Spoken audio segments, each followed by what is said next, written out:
Welcome to the Sports Report. I'm your host, BJ Babinski. Today we're talking NFL Draft Recap. Biggest picks, best busts. Okay? Today, to talk about NFL with us, we got sportsman himself from Live Pro Football Weekly, Piss Merman. Piss, what the fuck's up, bro? BJ, it's a pleasure to be here. I mean, with the sports phenomenons that have been going on this week, I mean, I'm really excited. Let's just get right into it. Let's cut into the fat and the meat of it. Piss Merman, tell me, how do you think Peyton Manning will fit in Denver? Do you think his neck surgery will have an effect on his overall play? Tell me. Well, you know, there's a lot of questions left from the surgery. I mean, can he still perform like he used to, you know? I mean, will he fit? I mean, will he be properly lubricated? Will he slide into place? I mean, are the pieces there to be put back together? I mean, were they ever there in the first place? The Red Sox are clearly off to a difficult start. Do you think it is Buddy Valentine's fault, and can they get out of this little fucking ditch they're in? Great question, BJ. You know, moving forward, never moving backwards, and the defense needs to show up. More importantly, the offense needs to show up. I mean, everyone needs to show up, and come game time, you know, a combination of the showing up and the determination and the fire and the heart and the heat and the fans. I mean, it's going to be a combination that you can't beat. You can't lick it, actually. Piss, do you think Buddy Valentine's a good coach is my question.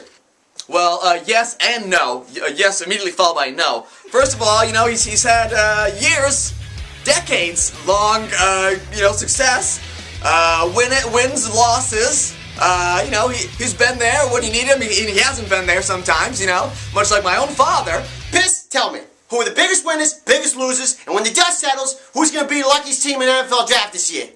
Well, you know, obviously, it's the name on everyone's lips, of course, the one and only Curtis the Catfish Brimsfield.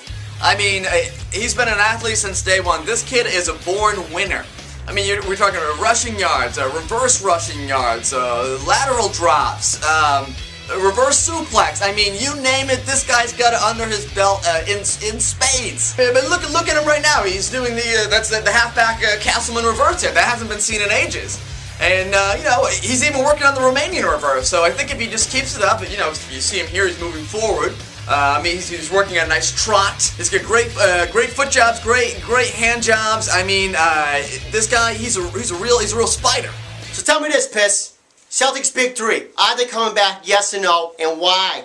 Yes, absolutely. You need these young hot athletes. I mean, you need the young blood. I mean, during the draft or even a half draft, that's one thing you got to focus on. Getting that new blood in there, circulating the new blood, keeping the new blood pumping. So, I mean, these three hot young prospects are definitely coming back, and they're here to stay for a long time. They're going to shine like stars. Tell me this, Piss. Do you even know who the fuck the Big Three are?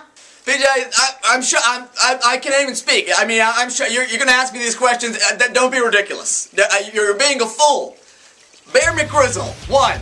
2, Tony Raskelson. 3, Danny Manderhoof. I mean, the big three. I mean, everyone knows this. The trio, the tough guy trio. What are you talking about, Piss? Do you even know how many yards are on a fucking football field? BJ, you know, I'm not going to stand for this. I'll take out my earpiece and I'll leave the studio. I'm a sports expert. I'm not going to deal with your shenanigans or the flim-flammery anymore. I know I'm not going to even answer the question. I know the answers, and I'm not going to give you the answers because it's ridiculous. All right, Piss, all I'm going to do is say a name, and you tell me something relevant about this person. Tiger Woods. Danish. That's my answer. Piss Merman, Pro Football Weekly, thank you for joining us. It's clear you don't know a thing about sports, but thanks for coming in otherwise. Have a good day. BJ, you know, I'm sorry for you. I'm sorry for you that you're not educated on my level. You know, you don't have the background, the skills, the knowledge that the Piss Merman man and the Piss Merman family and the Piss Merman industry has brought to this game, this many games that we love and we know. Now that I think about it, I thought I saw you downstairs mopping the floors. Are you a janitor? PJ, excellent question. I'm glad you asked. Am I a janitor? Yes.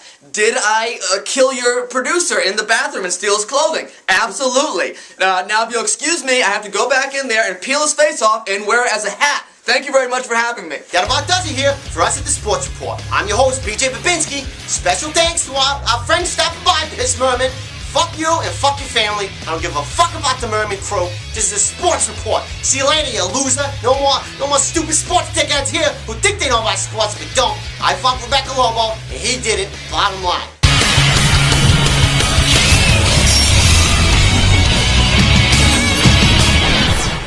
I don't know who the fuck Piss Merman thinks he is, coming into my house, pretending like he knows shit about sports. He needs to go downstairs with his fucking mop and bucket and clean the floors where all the fucking retards play.